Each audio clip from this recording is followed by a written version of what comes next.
بسم اللہ الرحمن الرحیم۔ سورۃ البقرہ آیت نمبر 40۔ ترجمہ: اے بنی اسرائیل، میرے احسان یاد کرو جو میں نے تم پر کیے، اور تم میرا عہد پورا کرو، میں تمہارا عہد پورا کروں گا، اور مجھ ہی سے ڈرو۔ اب جس وقت قرآن مجید نازل ہو رہا تھا، حضور پاک مصطفیٰ صلی اللہ علیہ وآلہ وسلم کے دور میں، اس وقت بنی اسرائیل بڑی پستی میں تھے، زوال میں تھے۔ تو اس کے بارے میں اللہ تعالیٰ نے فرمایا کہ اے بنی اسرائیل، ذرا یاد کرو میرے اس انعام کو جو تم پر ہوا۔ وہ انعام کیا ہے؟ کہ میں نے تمہیں اپنی کتاب دی، تورات، نبوت سے سرفراز فرمایا، اپنی شریعت تمہیں عطا فرمائی، تمہارے اندر سلیمان علیہ السلام اور حضرت داؤد علیہ السلام جیسے بادشاہ اٹھائے، جو بادشاہ بھی تھے، نبی بھی تھے۔ اور میرے وعدے کو پورا کرو تاکہ میں بھی اپنے وعدے کو پورا کروں۔ حضرت موسیٰ علیہ السلام سے خطاب کر کے اللہ تعالیٰ نے بتا دیا تھا کہ اپنی قوم کو بتا دو کہ میں ان کے بھائیوں میں سے تیری طرح ایک نبی برپا کروں گا اور اسے اعلیٰ کلام عطا کروں گا، اور وہ وہی کچھ بتائے گا جو میں اسے کہوں گا۔ یہ حضرت موسیٰ علیہ السلام کی امت کو بتایا جا رہا تھا کہ نبی صلی اللہ علیہ وآلہ وسلم آئیں گے اور تمہیں انہیں قبول کرنا ہے۔ قرآن مجید میں اس کا تفصیلی ذکر سورۃ اعراف میں آیا انشاءاللہ۔ تو اللہ نے فرمایا کہ تم میرا عہد پورا کرو، میں بھی تمہارا عہد پورا کروں گا۔ میرے اس نبی صلی اللہ علیہ وسلم کو تسلیم کرو، اس پر ایمان لاؤ، تو انعام اور اکرام بڑھتے چلے جائیں گے، اور صرف مجھ ہی سے ڈرو۔ آیت نمبر 41۔ ترجمہ: اور اس کتاب پر ایمان لاؤ جو میں نے نازل کی، تصدیق کرتی ہے اس کی جو تمہارے پاس ہے، اور تم ہی سب سے پہلے اس کے منکر نہ بنو، اور میری آیتوں کو تھوڑی قیمت پر نہ بیچو، اور مجھ ہی سے ڈرو۔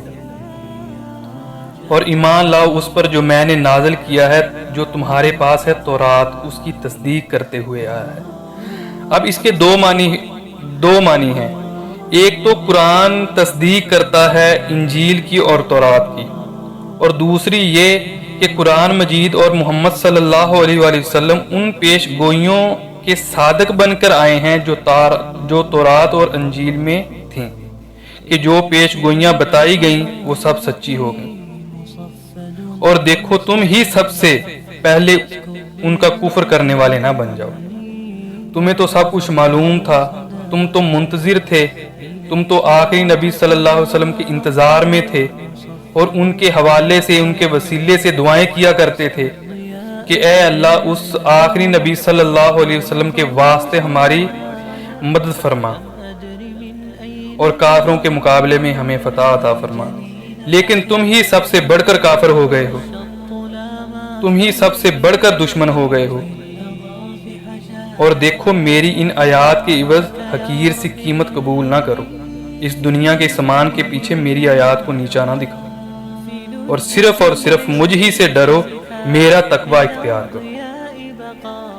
آیت نمبر 42۔ ترجمہ: اور سچ میں جھوٹ نہ ملاؤ، اور جان بوجھ کر حق کو نہ چھپاؤ۔ سچ میں جھوٹ نہ ملاؤ اور حق کو نہ چھپاؤ۔ در حقیقت تم جانتے ہو حق کیا ہے، مت چھپاؤ حق کو۔ یہ بات اچھی طرح نوٹ کر لیں، جانتے بوجھتے حق کو چھپانا ایک ہے کہ پتہ ہی نہیں ہے حق کا تو نہیں مان رہے حق، وہ گمراہی ہے، ضلالت ہے، اور ایک جان بوجھ کر حق کو پہچان کر اسے رد کرنا، پھر یہ اللہ تعالیٰ کے غضب کو دعوت دینا ہے کہ حق کو پہچان کر اس کی نفی کی۔ قرآن مجید میں آگے چل کر آئے گا کہ علماء یہود جو تھے وہ ایسے پہچانتے تھے محمد صلی اللہ علیہ وسلم کو اور قرآن کو جیسے اپنے بیٹوں کو پہچانتے تھے۔ آیت نمبر 43۔ ترجمہ: اور نماز قائم اور زکوٰۃ دو، اور رکوع کرنے والوں کے ساتھ رکوع کرو۔